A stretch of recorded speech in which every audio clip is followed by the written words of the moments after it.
Hi, my name's Martin. I'm just going to give you a video tour around your new vehicle before it goes to its final valet. So we'll start on the outside. Obviously we've got an electric step which I'll show you working when we move in. You have an external gas point here, have a quick release point that goes in there. You'll be able to turn that round and the glass will flow off your bottle in your van. Don't try and turn it without that, as it will break. Under here is your toilet cassette, very easy to remove. Just lift it up, it comes out. If you was to empty this, you would unwind that, unscrew it, press that button there and pour out. All that does is let air in so everything else can come out. Once you've undone and you've washed it, there's measures on there and you would put the required measurement in that it says on the blue. Pour that into there, put 2 to 3 litres of water in, give it a shake to activate it, and it's now ready for use again. And it's just make sure that goes into there. Got an external socket on here. This 12 volt socket works. You have a European 240 socket, and these two, when they are wired up, is a aerial and satellite.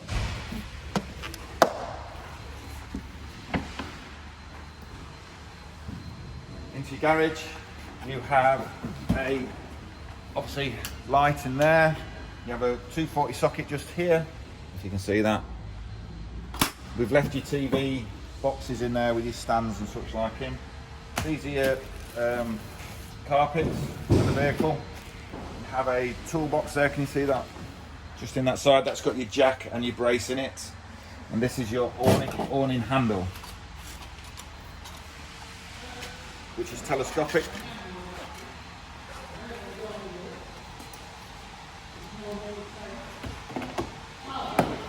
You wind this out quite nicely.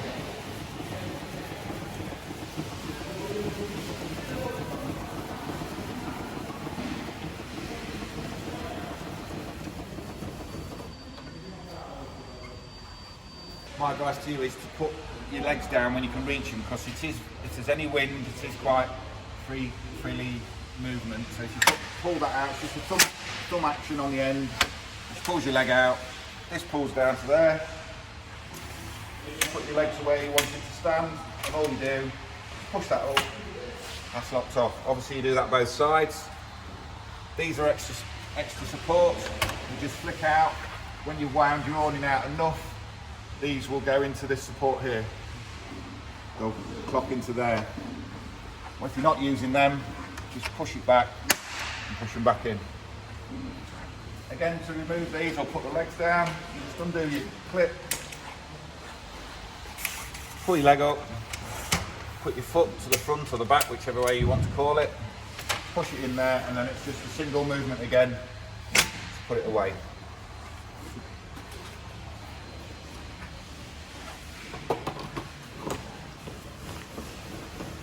You'll find when you put this away that your winder is now locked in, which I'll show you. So that's the awning away. Now you'll find this is locked in. To release this, it's a firm push up and half a turn, and it will come out. If you don't push up hard enough, or you don't turn hard, give it half a turn enough, it won't come out and it will stop in, but try again and it will come out. This has a little bracketry on here, keep it in place.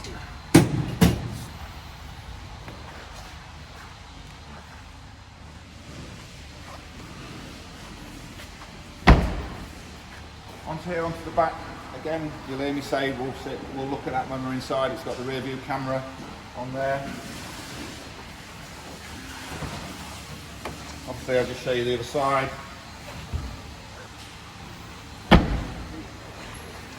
Fairly self-explanatory. You get a 240 lead, so if you was at home you can have it plugged in, or if you're on site you can have the 240 in there. These are your fridge vents. Not many people can reach that, but if you can reach that, you'll find it's got a little bit of residual heat on it. Don't be alarmed, it's the top of the fridge, it's expected to do that. I always show under here, there's 2 little clips. If you're if you was running your fridge on gas, which I'll show you where the buttons are for that and everything as we go inside, you would, if it wouldn't work or the gas was not purged through, and you're running on gas, you need to make sure that there is a gas flame in there. If there isn't a gas flame in there, it's not going to work on gas. Let's put this back on. We've got two little clips. Make sure they go into there like that. And then you lock them over like that, and that's back on. Just get the key out there. So your key for your waste is on the door there. Your waste outlet is here. So this is waste outlet. If you was to open this up, you turn that like that, the water will come pouring out.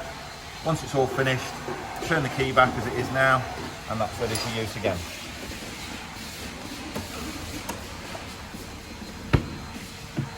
This is a gas locker.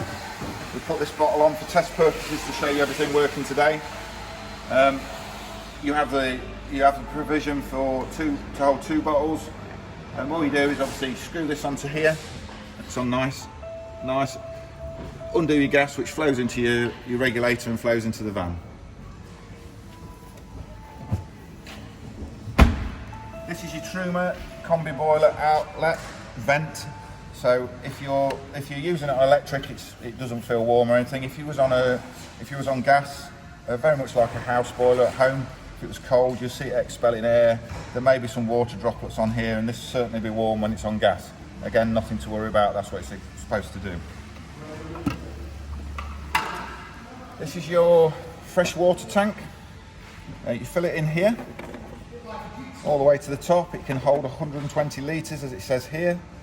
And if you see here, it has the 20 litre mark. So if you look on the top here, this wheel is holding water. It's a little wheel like a plug in the bottom of this. If you undo it to the first click, or when it just starts leaking, it will run down to 20 litres, because that's got an upstand in your tank. So then you can lock it off again. It would allow you to have 20 litres of water. So if you was on a long journey, you could have a toilet break, and you could have a comfort break for a coffee and sit there as well. Because if you had this full at 120 litres, that's 120 kg of your payload of this vehicle. So most people don't carry a full tank of water. Just if you move around to this side here, we have a thermostatic valve. So if we say that goes across the vehicle, and the little blue button, I don't know if I'll put my torch on, see if you can see the little blue button at the bottom. There's a little blue button at the bottom. Can we see that?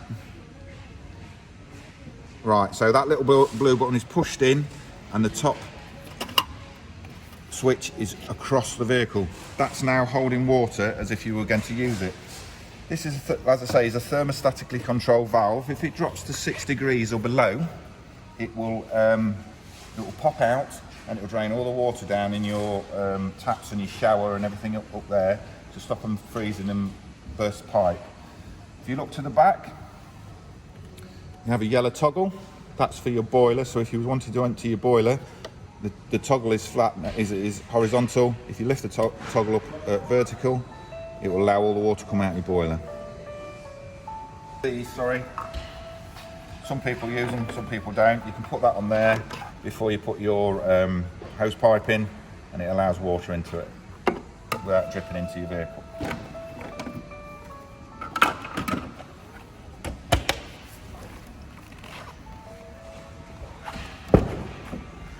Onto here, because you don't have a spare wheel, you have a kit. So this is your compressor, and this is some slime to put in it to make sure, just in case you had a slow puncture or anything. Under this front seat is all your 12-volt fuses. They're all in there. This is when I say, when you're handing over, that you learn to drink, because you have to find which fuse is gone or broken if it is, and they're all in German. If you look along here as well, you've had the solar panel is fitted to this little solar connector there. Nothing for you to do. That goes straight into the brain, and when the sun lights out and it's not a dark day, it'll be charging up as a trickle charge onto your batteries.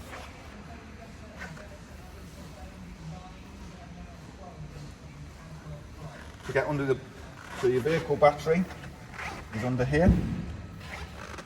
And I'll show you the habitation battery later, but this is a vehicle battery. And to gain access under the bonnet, you go to here. Just while we're here, I'll show you your side blinds. I'll show you the front one when we're in the cab later. But all you do is you pinch that there, pull that straight across, and that's it. So as I say, to get under the bonnet, pull that catch, you can now get under the bonnet.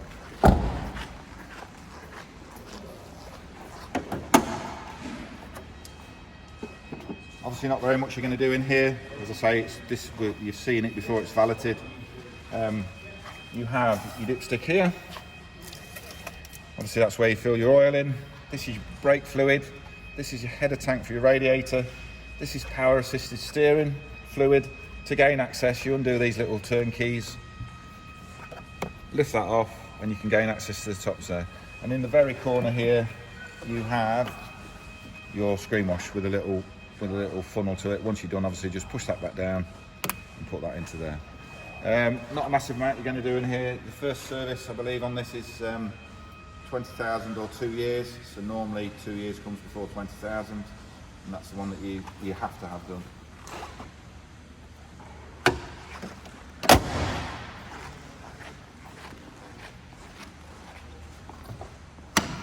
So as I say, you have another. Well, I'll show you in here. You've got a freestanding light, and that's a charging point for it. You can have this out on the table or wherever when you're outside on a night, and the charging point is in there. As I said earlier, you have an electric step. That's your step away, that's your step out. So moving on to here, these are your control panels. Control panels. This obviously signifies that we're on. This is the leisure battery, and this is the vehicle battery. Your habitation battery, this is your vehicle battery. On the top here is how much water you've got fresh. This is a pump that you need on, obviously, to run your water, and this is your wastewater. And how I remember that is obviously I want to get rid of the wastewater, and it's got a little outlet there. Moving on to your Truma panel. Obviously, to turn this on, you just press the middle button, which obviously it's on at the moment. So we need to turn it there. So this is a little icon of your vehicle in the back. So that's a temperature icon. So it's the ambient temperature of the vehicle in the back. So, oh yeah, I want to look at that. So if you just press that, it'll come on. You can go all the way from off, all the way up to 30 degrees. Want that? Yeah, so you just press it again. This one's the water. Oh yeah, I want to look at that. Just press it, roll it around. You can have it from off, you can have it to eco, which is takes your water to 40 degrees, which gets rid of any badness in the water. And you have hot, which is what most people run it on, and that's 60 degrees. If you spent too long pampering in the shower, as it says, you can have a boost. So most people run it on hot, so we're on hot. This one it shows you a gas bottle and what I call 2 lightning bolts. So this is the source that you're going to use. At the moment, I've got it on EL2, which means I'm using 2 electric elements. Each element's worth about 800 to 900 watts. If you didn't want to use 2, you can use 1. If you didn't want to use 1, you can have it mixed. So if you're in a real cold area and you want a quick blast, this is probably the best hit you're going to get, because you can have your gas boiler on, and as long as you plugged into the wall, you can have 2 electric elements as well. Again, if you don't want to use 2 electric elements, you can use 1 electric element, and if you're at the side of the road or you're wild camping, you can use the gas. We're on electric 2 at the moment. This is a little fan that blows the air around when your boiler is working and it's going to temperature. It's already preset to eco, which sends a little blow round. If you wanted it to go faster, you can have it on high. As I say, it's preset to eco anyway. This one in the corner is if you was going to, these are all in the book by the way, which was in your deal bag. This one is if you was going to set times, you start and stop times for your heating to come on and off in a day or a night if you was that way inclined. This one's to set the clock, which one's setting, which is 9:27. That's your clock set. This one in the corner here is obviously more for us than yourselves. You've got lots of different offsets. You've got temperature, you can set it in Fahrenheit, centigrade, you can have the brightness done, you can do 12, 24-hour clock, you've got languages, you've got index, and you've got the reset buttons. Most people don't really use that very much. And this little icon there is just showing that we're plugged into the electric. And that's it really. And if you was going to turn it off, just hold that button a little bit longer than you think, and it will say off. So moving on to your, I don't know if you'll see the, hopefully you will see the water, but this has been on, so this has got hot water. Hopefully, just give it a second to run while it gets built up to speed, and that's really nice and hot. Hopefully you might be able to see the steam coming off that, I'm not sure. That's got proper steam coming off there, lovely water. So that's your hot water on. And your plug obviously got a little plunger in there on the end of it. Moving on to here, your gas hob, I'll show you it all working.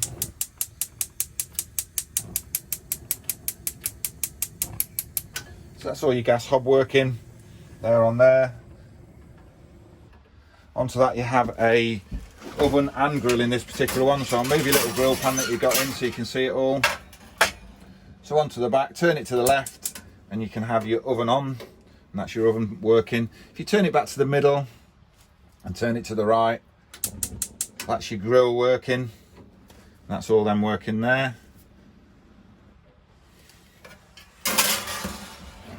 Just while we're here, this is your Rcds, your 240, so if there's anything wrong with the power, it'll drop there, but normally it will drop wherever you're plugged into before this, really.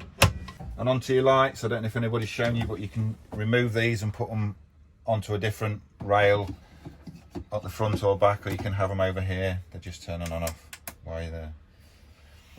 This is your fridge, good sized fridge. This is your on off button.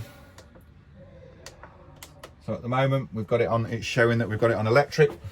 If you didn't want it on electric, you can press that button, it will start flashing. And you can put it onto a battery. The battery won't work, it doesn't work on battery unless the engine is running, because it works off the back of the alternator. And if you didn't want it on there, it reverts back to wherever you left it, by the way, as well. So if you didn't want it on there, you can put it onto gas, so it will run off gas on its own. Or if you didn't want that, you can have it on auto, which a lot of people leave it on. And then it will set that, so that's on auto. So auto is the best way of explaining that, is it the fridge picks the best source present. So at the moment, because we are plugged in on the wall, it's using the electric. But if you was on site and you've got 50 quid's worth of steak in your fridge and you're going to go out for the day, and the minute you walk out the day at your motorhome, there's a power cut and you're out for 8 hours, as long as the gas is on and it's all pulled through, purged through, it will drop straight onto gas. And then when you start your engine up, it will drop straight onto electric. But be aware, when you are running and you've been on your journey and you've had it on the battery, if it was going to go onto gas, there will be a 15 to 20 minute delay, because they don't light for the safety purposes of, if you're at a petrol station, you don't get a naked flame on a petrol station. So there is at least up to a 15-minute time delay on that. Obviously your bed, fairly self-explanatory. You've got the extra bit here if you wanted to make it a full bed into there. You have your short ladder for here if you was going to use it. And you have your long ladder for the drop down bed, which I'm just going to show you quickly before we go in the bathroom area. So your drop down bed comes down, put your key in, turn that, pull your bed down, and obviously when it goes down fully, you can get your steps on here to get above. You also, if you jump around the bed a bit too much, we've got some barriers that hook onto these 2 points. Obviously there's a gap for the steps here, and there's another full one on that end as well. Done in the morning. Press this up.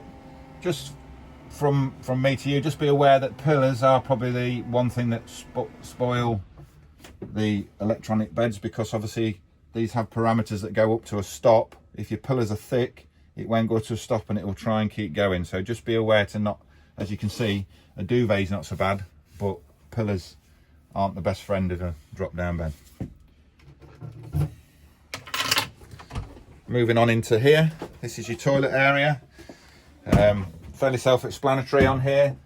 Do your clip, this comes round, that's your shower into here. Obviously your shower has got hot and cold just like you would at home, and that's that really onto there. You've got a shower curtain that comes across here when you're using the shower. Once you're finished, push that back into place and it locks away neatly like that. Your toilet has a bowl that you can move so you can get a better seating area. If you was going to use it, you've got this slider or valve on the end here. That's open, that opens the slider into there. Do what you're doing. Once you're done, flush the toilet, let the water run through and down, close the valve again, and that's your toilet. If you do allow it to get it to the last chance scenario and really full, this will illuminate red. There's a little icon that will illuminate red on there.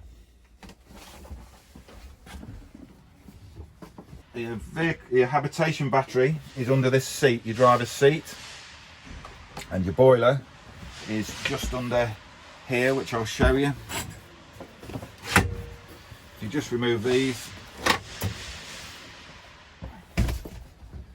and this one, oh, moving on, and this one.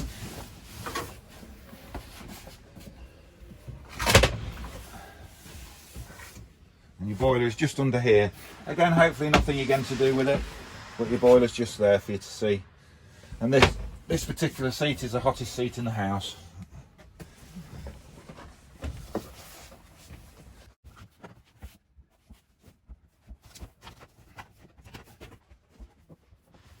Your table, you have a little brake that's here. You see that? Yep. So that undoes your table. It allows you to move your table where you want. Most people have it like that, and then when you're done, just lock it off. That's now your table sturdy. This is what we call a deal bag. This has got any literature in it that you have with a vehicle from new. These are your spare set of keys which are in the deal bag. You've had an alarm put on, so you need one of these on, which is obviously in the keys. Yeah, on these keys you have one on each key. These are your spares. One of these has to be on. I'm going to turn this one on, so this one's on. I'm going to turn this one off because it's on your spare set. You have to hold it a bit longer than you think. Now that's gone off. If that wasn't on, your vehicle won't start. Whereas this one is on. You only need one on at a time because this is your spare, so you need at least one of these on, which that one is. Whereas this one is off. It's not working. To turn it on again, just hold it on longer than you think, and the red light will come back on like this one, and it's ready to be used.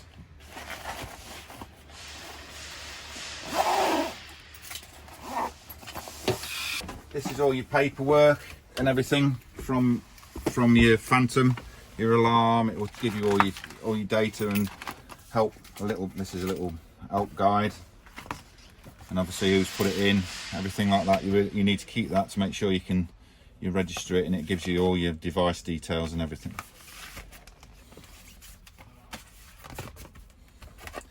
This has a moving on into the cab now. You have a board that comes up.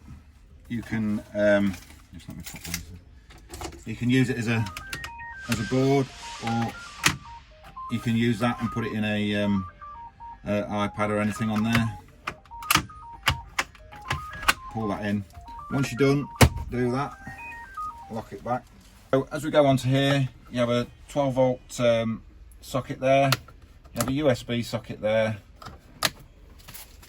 In here, you have a lead or two leads for USBs that can plug into the radio. I'm going to turn the radio. The thing about the radio is slightly different from modern radios these days, more so, is that it doesn't come on with ignition. You have to turn it on its own. So while that's just firing up, you also have heated, even though it says rear windows, heated mirrors. It's heated mirrors, central locking, hazard warning lights. These are parking sensors. This is like a hill descent, and this is traction control. If these are lit up, it means that they're not working. So if you leave them as they are, your traction control is on and everything like that. Fairly self-explanatory here. These are where these are your fan controls. This is the temperature that you want. Obviously this is air conditioning, obviously works better when the engine is running. This is fresh air in, this is recirculation, and this is where you're sending it. Onto your radio. They are very good, these radios, but they do just take a little bit of getting used to. At any point, if you do anything and you're not sure, if you just hit the home button, he says, it will go back to home. There we go. Oh, I've gone off it. It will go back to home, and that's where you want to start really. If you want to use these AV leads, you can go into AV and it will tell you which port you've put in. You can pair your phone here. You can listen to the radio. Obviously this is the nav. If you give it a minute to wake up, it will show you that we're in the workshop. Hopefully it'll work because we're in a metal box, but it should find a signal. We'll just give it a second. Obviously you've got a 6-speed gearbox, which is self-explanatory. But then, like I say, it does take just a minute while because they are very complex. Go back to here. So it has gone to where we are. This is showing you that where we are at work now. So it has found it. It is all working. If you didn't want that on, as I said, as soon as you go like that, press the home button, it goes back to where you are. And if you want the radio, and just press the radio, and it'll go back to radio. To store stations, if you was to store a station, if you just put your finger on it, which one you're storing it until it goes blue, and it locks it on. So if you want that one down, we'll put it on 4. Hold that till it goes blue. It's gone blue, that's now stored. So moving on to here. So at the moment, if you look between, I'll show you. So if I turn that down, that goes to SLD connected, and there's a little icon comes on here, the green one. So that's a speed limiter. So at the moment, I don't know if you can see, it's on 20 and I'm moving it up to 30. Can you see that? Yeah, so that I'll put it up to 30. So you get to 30, it doesn't stop you going over 30, it just will ping at you once you've got to the required speed, which is 30, which if you're on an average speed camera on a motorway at 50 mile an hour, it's a good thing to use. If you don't want to use that, turn it back to the middle, that says SLD disconnected, and obviously the little icon's gone. If you turn this upwards, you'll see it says cruise control on, and another little icon comes on just here. If you want to set it, you're doing 50 mile an hour going down the road, just set your cruise by pushing that up. That's now cruise, you're on cruise. If you want to speed up, speed up. If you want to slow down, slow down. If you want to cancel, you cancel with the end. If you want to resume, resume. And obviously you can cancel on your brake pedal. Again, if you don't want to use any of that, just turn it back to the middle, and that's all that off. Moving on to your steering wheel, this is your volume control for the radio. You can obviously mute it. Once your phone is paired, you can answer your calls, reject your calls, and go through your call register with it on the phone. This vehicle has daytime running lights, which obviously you can't see because they're not on at the minute. You can't see in the workshop. But if you want, you can have it on auto, which will bring the lights on automatically onto dip beam.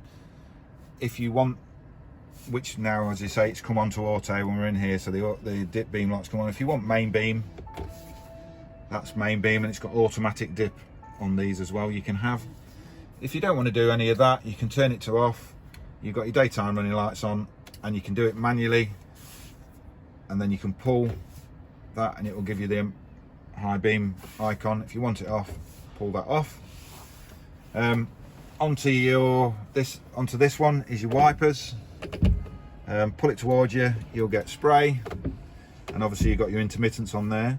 Just on the end of this one, there is a button. If you look at the middle bit here, I'm changing what this says, so travel distance and in the average fuel consumption. If you want to reset that, hold the button in and it will reset it. It tells you reset trip A. It will go all the way through trip A and it will end up at trip B, so you can do the same again. If you want to reset that, which we will do while we're here, you can reset that and then reset this trip all the way through, and we get back to today's date. So that's all there.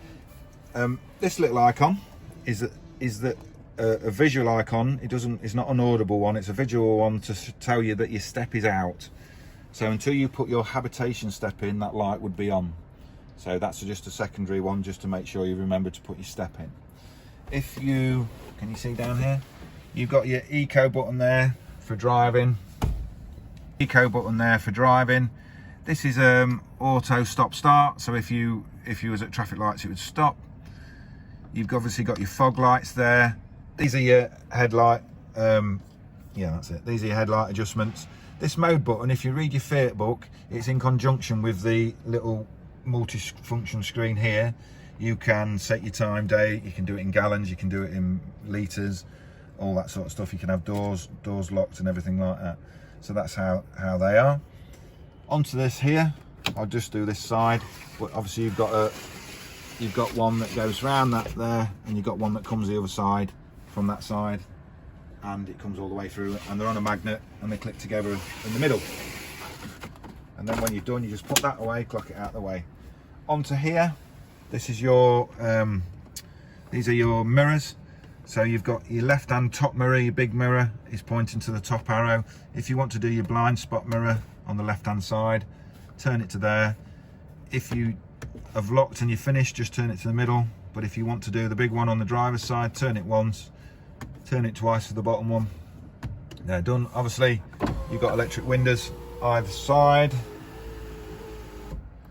and I believe we're about finished there. If there is any questions, obviously it's strange time still a little bit at the moment. If you need to get in contact with us, don't hesitate. Somebody will always answer the phone and we'll give you some advice.